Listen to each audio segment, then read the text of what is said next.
Puji Tuhan, kekasih Tuhan. Pagi hari ini kita bisa bangun itu semata-mata kasih karunia Tuhan. Sungguh. Coba kita berpikir, waktu kita tidur, kita ini di mana ya? Apa kita ada di balik bantal? Ya. Apakah kita ada di kolong? Iya. Kita tidak tahu, tiba-tiba pagi kita bangun. Nah, ini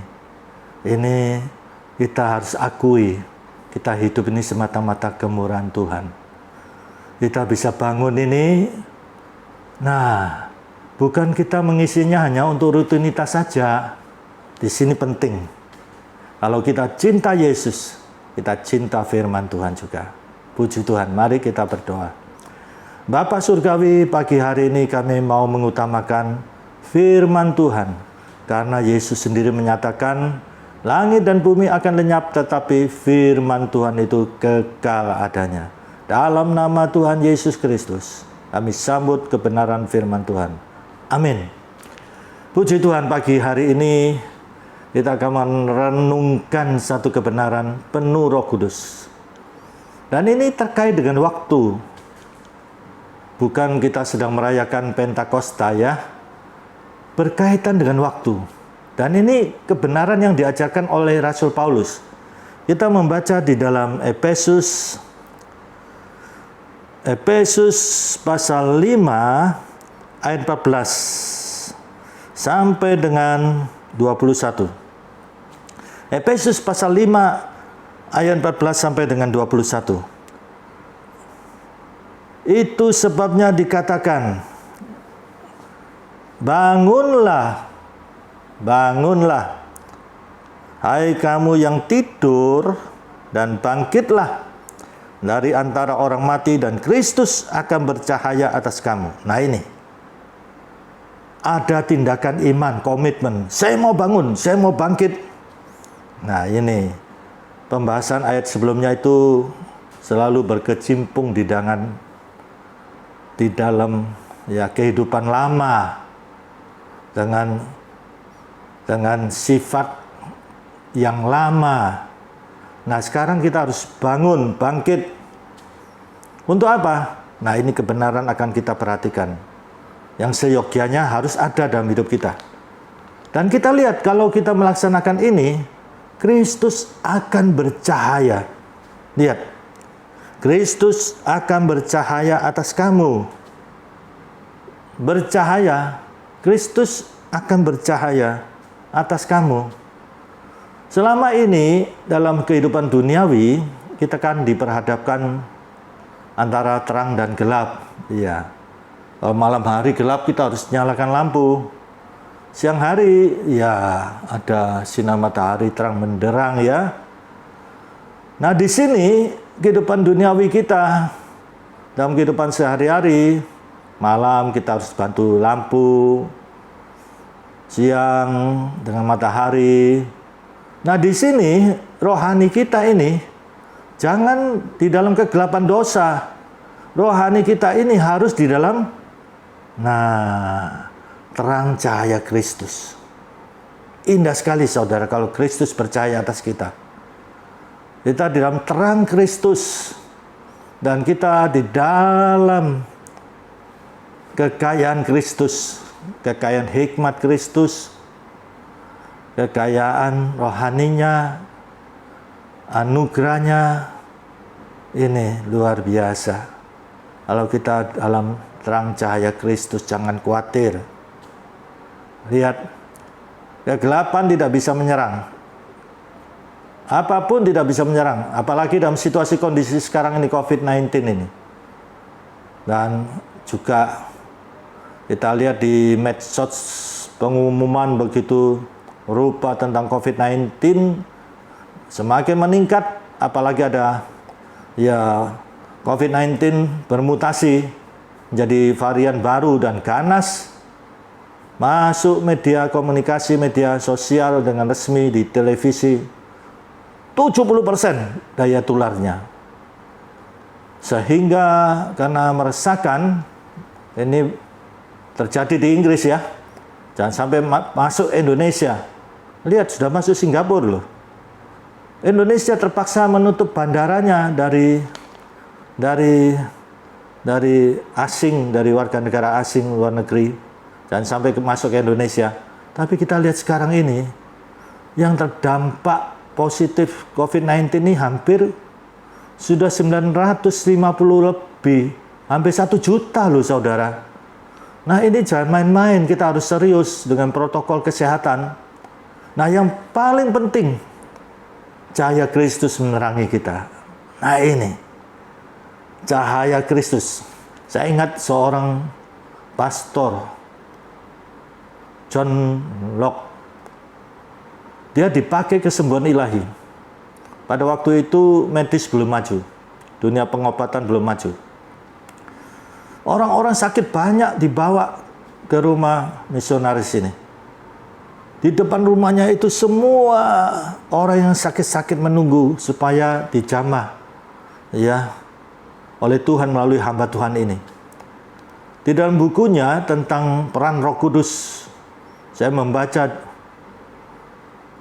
beliau yang menulis sendiri. Dari penelitian teknologi pada waktu itu, sebagai hamba Tuhan menumpangkan tangan ke atas orang-orang sakit. Tangannya banyak virus. Dan dalam teknologi pada waktu itu, dapat terlihat virus itu. Semacam mikroskop elektron yang sangat canggih pada masa itu ya. Yang bisa melihat sampai yang detailnya. Virus yang ada di tangan hamba Tuhan ini, karena hamba Tuhan ini hidup dalam doa puasa. Hidup penuh Roh Kudus. Virus itu di tangannya menjadi mati. Dia pegang lagi kepala orang sakit, ada virus. Dan berapa saat virus itu mati. Luar biasa. Itu pasti cahaya Kristus. Kristus bercahaya atas kamu. Selama ini kan kalau malam, lampu yang bercahaya atas kamu. Ya, kalau siang hari, matahari yang bercahaya atas kita. Ya kalau di luar ya, kalau di dalam gedung ya kita juga pakai tetap lampu bercahaya. Ini dikatakan, bangun, bangkit, dan Kristus akan bercahaya atas kamu. Luar biasa. Lihat, karena itu perhatikan dengan seksama bagaimana kamu hidup. Nah ini, kita ini sekarang hidup di antara wabah yang sangat ganas ini. Lihat, dikatakan jangan seperti orang bebal, tetapi seperti orang arif. Orang bebal, orang tidak peduli, orang cuek, ya, seperti orang arif. Nah, orang arif ini dalam pengertian apa? Apa pengertian duniawi, orang yang soleh, ya, menampilkan begitu rupa sebagai seorang yang, ya, beragama, ya, begitu soleh. Apakah begitu orang arif begitu? Nah, kita lihat. Firman Tuhan katakan supaya Kristus bercahaya atas kita. Ya, bagaimana kamu hidup? Bagaimana seharusnya supaya Kristus bercahaya? Hidup seperti orang arif. Dan pergunakanlah waktu yang ada. Karena hari-hari ini adalah jahat. Ini Rasul Paulus katakan hari-hari ini jahat loh. Nah, kita sudah pasti mengerti ya. Itu konteks Rasul Paulus. Konteks kita sekarang ini, ya kita lihat. Virus COVID-19 ini yang jelas semakin meningkat dan berbahaya, dan daya tularnya cepat sekali. Ya kasih Tuhan, dalam waktu yang demikian ini firman Tuhan katakan apa? Supaya kamu pergunakan waktu yang ada, ya, sebagai seorang arif, ya. Dan mengapa sampai dikatakan demikian? Karena kita diperhadapkan. Kalau Rasul Paulus, konteks Rasul Paulus, kita sekarang ini wabah. Dan apalagi pemerintah mengingatkan pakai sangat-sangat disiplin, ketat protokol kesehatan. Perhatikan. Protokol kesehatan. Ini kita sudah dengar berulang-ulang sampai kita hafal. Tapi apakah kita melakukan? Lihat, cuci tangan. Cuci tangan pun harus ada caranya ya. Iya, banyak ketularan kena sentuhan, pegang uang, tidak cuci tangan. Kemudian pakai masker, saya juga pakai masker ya, karena ini rekaman.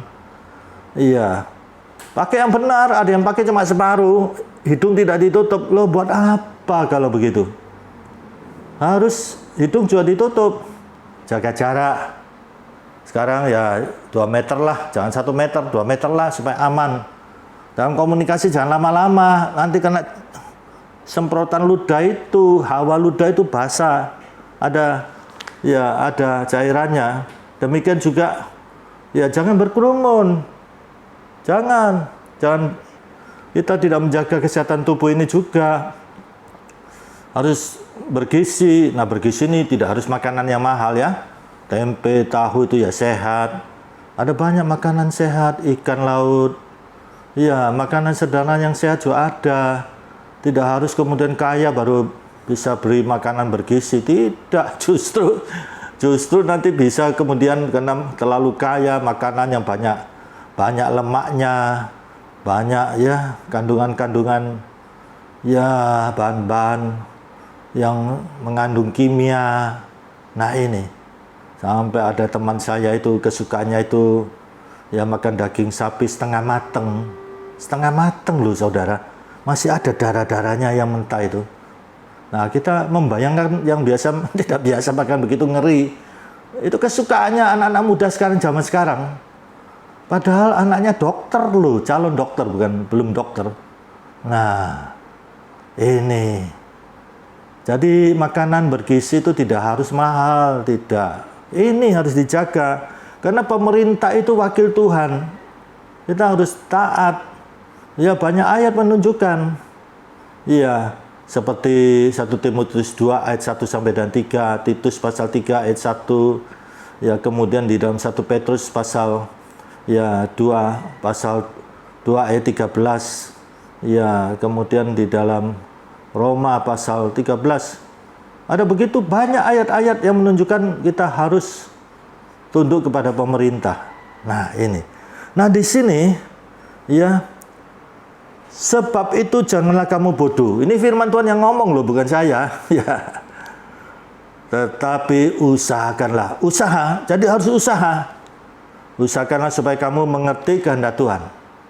Nah, suruh usaha itu yang bagaimana? Firman Tuhan ini kehendak Tuhan, kita tidak perlu ribet. Firman Tuhan ini, saudara bisa baca dalam Mazmur 19, firman Tuhan ini sempurna, memberi jawaban yang tepat, kokoh. Ini firman Tuhan dari Kejadian sampai Wahyu. Ya, dan ayat-ayat bisa menjadi remah bagi kita, yang tertulis diurapi Roh Kudus. Roh Kudus berbicara kepada kita. Ini tidak boleh ditambah, tidak boleh dikurang. Maupun nubuat-nubuat yang saudara masuk dalam persekutuan, kemudian ada seorang hamba Tuhan dalam pelayanan nabiya atau nabi, pelayanan loh ya, bukan ada nabi baru, bukan, dalam pelayanan kenabian. Ya berbicara firman Tuhan dalam pengurapan Roh Kudus kepada saudara. Atau saudara mendapat rema dari firman ini. Logos yang tertulis, diurapi Roh Kudus berbicara kepada saudara. Nah ini. Tetap ini kehendak Tuhan. Ini. Ya, dikatakan apa? Janganlah kamu mabuk oleh anggur. Mabuk oleh anggur. Di sini bukan berarti kemudian tidak boleh minum anggur ya. Kita perjamuan suci ada anggur, ya tentunya non alkohol ya. Anggur, mabuk anggur, kata mabuk, ya berarti anggur yang kadar alkoholnya tinggi. Jadi mabuk, jadi tidak terkendali. Iya, nah di sini maksudnya sesuai apa yang tertulis dalam 2 Korintus pasal 4 ayat 4 ya. Dibutakan ilah zaman sekarang ini. Dibutakan. Dibutakan apa? Dibutakan oleh sakit hati, kebencian, dendam. Dibutakan apa? Oleh materi.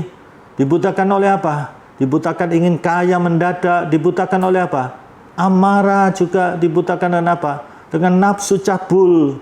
Dibutakan dengan apa? Dengan keinginan seks yang tidak wajar. Kita lihat sekarang ini LGBT, lihat. Nah ini, itu pikiran yang sudah dibutakan. Sehingga tidak melihat terang firman Tuhan. Di sini firman Tuhan katakan apa? Janganlah kamu mabuk oleh anggur. Jangan, ya. Kita harus punya rem, penguasaan diri. Nah, tetapi lihat ada penegasan di sini. Janganlah kamu mabuk oleh anggur, karena anggur menimbulkan hawa nafsu, ya. Tetapi hendaklah kamu penuh dengan roh, huruf besar, Roh Kudus. Nah, hendaklah kamu penuh dengan roh. Ditunjukkan caranya, bukan cuma Rasul Paulus, kamu harus penuh roh. Kemudian tidak ditunjukkan caranya.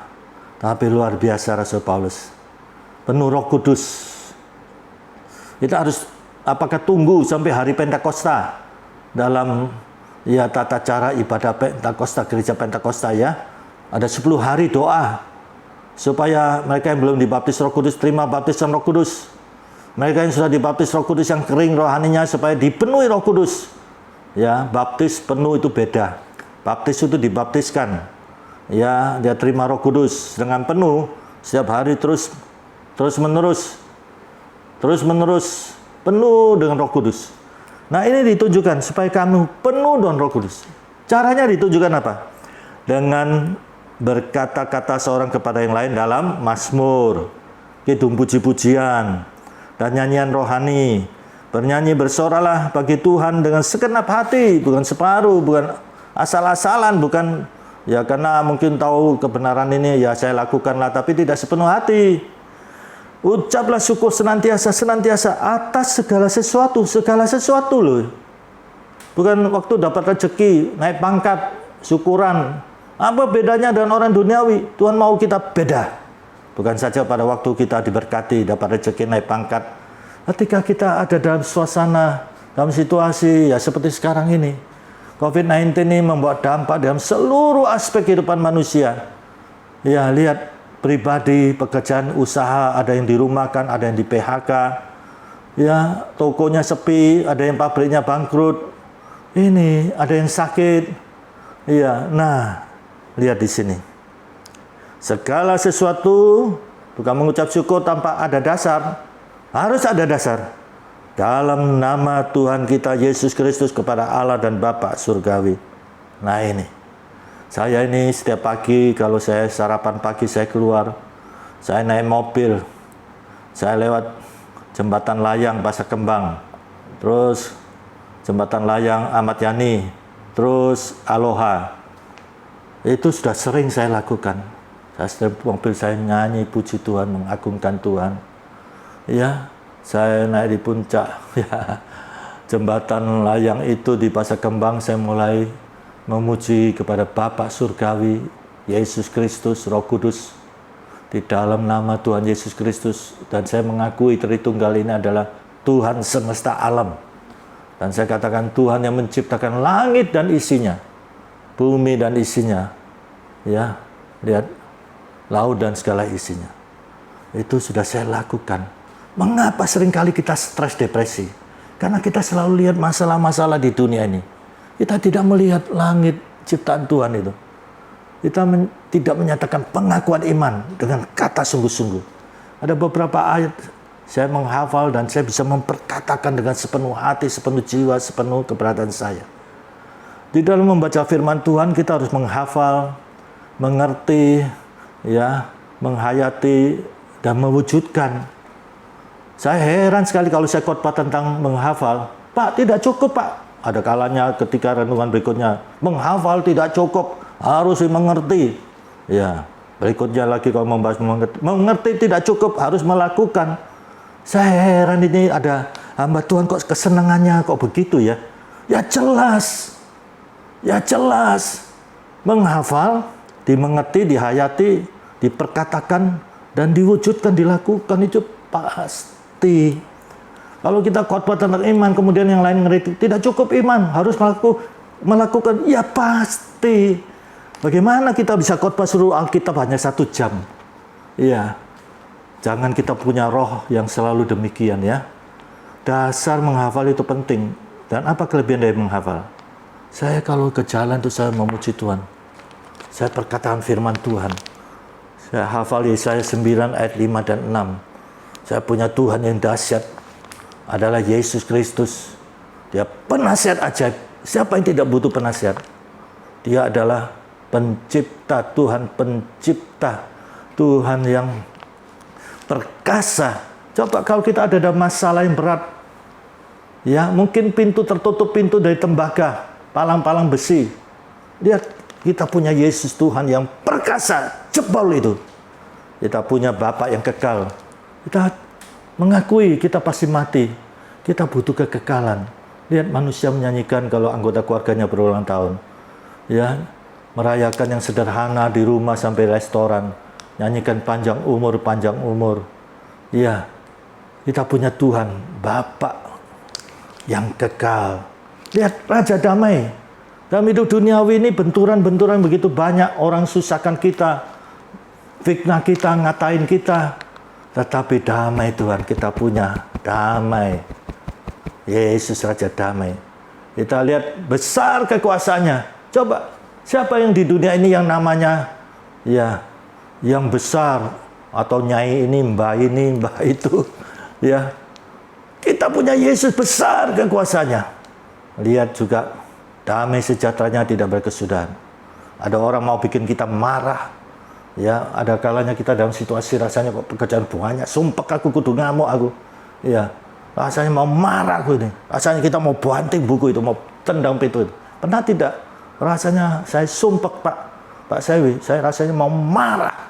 Di rumah semua pada suka misu-misu, marah. Ya, saya sampai ketularan transfer, saya bilang sekalian juga rumah ini robohkan saja. Nah, ya, lihat saudara, dan kerajaan Tuhan itu didasarkan keadilan dan dikokohkan dan kebenaran dari sekarang sampai selama-lamanya. Dan Tuhan berdaulat itu telah melaksanakan siapa? Yesus Kristus. Lihat, kita katakan kata-kata iman. Ini pentingnya menghafal sehingga kita bisa mengerti, kita bisa menghayati, kita bisa memperkatakan kata-kata iman, kita bisa mewujudkan dalam hidup kita ini. Tidak perlu khawatir. Dan kita bisa menghafal juga Yesus Gembalaku yang baik. Kita bisa menghafal juga Bapa kami yang di surga. Kita bisa menghafal juga Wahyu pasal 5. Anak domba yang disembelih itu layak menerima apa? Kekayaan. Kita akui. Sehingga kita sebagai murid Kristus tidak perlu khawatir. Layak menerima apa? Kuasa, kekayaan, hikmat, kekuatan. Lihat, ya, hormat, kemuliaan, puji-pujian, luar biasa 7 sebutan. Kemudian dikatakan yang duduk di tata Bapa surgawi. Dan di sampingnya anak domba yang disembelih, Yesus Kristus kita akui. Layak untuk menerima puji-pujian. Lihat, ya, hormat, kemuliaan, dan kuasa sampai selama-lamanya. Dan malaikat yang beribu-ribu laksa itu, tua-tua makhluk di hadapan Bapa surgawi, memuji, tersungkur, menyembah Tuhan. Nah, kekasih Tuhan, disinilah hati kita penuh sukacita. Saya hampir setiap hari, setiap pagi, siang, malam melaksanakan ini. Hati saya penuh suasana rohani. Ini sesuai firman Tuhan. Caranya naikkan pujian, nyanyian rohani. Kalau saya punya buku, ambil buku nyanyian. Hayati kalimat demi kalimat. Setelah dihayati, naikkan pujian, nyanyian rohani. Lihat saudara, rohani kita berapi-api. Hati kita diliputi suasana sukacita. Nah, dengan demikian maka rendahkanlah dirimu seorang kepada yang lain di dalam takut akan Kristus. Maka dengan demikian jadi waras. Itu filosofi duniawi, yang waras ngalah. Coba orang dikuasai sumpek, emosi, temperamental, kudu ngamuk, semua jadi sasaran. Nah, ketika hati kita penuh roh, ya, dapat dimengerti suasana hati penuh sukacita, damai, sejahtera. Nah, ini kita bisa berpikir jernih. Dan dengan berpikir jernih kita bisa menangkap apa yang Tuhan mau kerjakan dalam hidup kita ini. Dan kita penuh Roh Kudus ini. Roh Kudus bisa bekerja. Bagaimana Roh Kudus bisa bekerja dalam hati yang penuh amarah? Ya, nih, lihat. Hidup ini indah. Seringkali kita membuat susah diri kita sendiri. Mari kita berdoa. Bapa kami yang di surga, kami bersyukur kebenaran firman Tuhan ini. Kami mau praktekkan Tuhan. Pada saat kami dalam situasi kondisi yang seringkali membuat hati menjadi marah, tetapi kami mau bertindak iman. Bangkit, bangun, kami mulai naikkan pujian, mazmur. Dengan demikian Tuhan, hati kami diliputi suasana hati dengan Roh Kudus, suasana rohani. Oh, betapa indahnya sehingga kami bisa berpikir jernih dan kami bisa menangkap apa yang Tuhan mau kerjakan dalam hidup kami. Saat ini yang sakit, yang lemah, sebagai hamba Tuhan kami berdoa dalam nama Tuhan Yesus, dalam nama Tuhan Yesus, dalam nama Tuhan Yesus. Kami percaya Tuhan Yesus jamah setiap pribadi yang mendengar firman Tuhan. Kami percaya nama di atas segala nama. Yesus jamah yang sakit Tuhan sembuhkan dalam nama Tuhan Yesus Kristus. Tuhan jamah pilu Tuhan Yesus sembuhkan. Terpujilah Bapa, Putra dan Roh Kudus. Berkati bangsa negara kami Indonesia. Bapa bisa teratasi. Tuhan yang berdaulat. Kami sebagai hamba memohon Tuhan kasihanlah bangsa kami Indonesia ini. Vaksin yang diterapkan bisa efektif, Tuhan berkati. NKRI tetap terjaga. Kasih karunia Bapa surgawi, kasih Tuhan Yesus dan persekutuan Roh Kudus menyertai saudara. Mulai sekarang sampai Maranatha Tuhan Yesus datang kembali. Haleluya, haleluya, haleluya. Puji Tuhan dalam nama Tuhan Yesus Kristus. Amin. Puji Tuhan, Tuhan memberkati.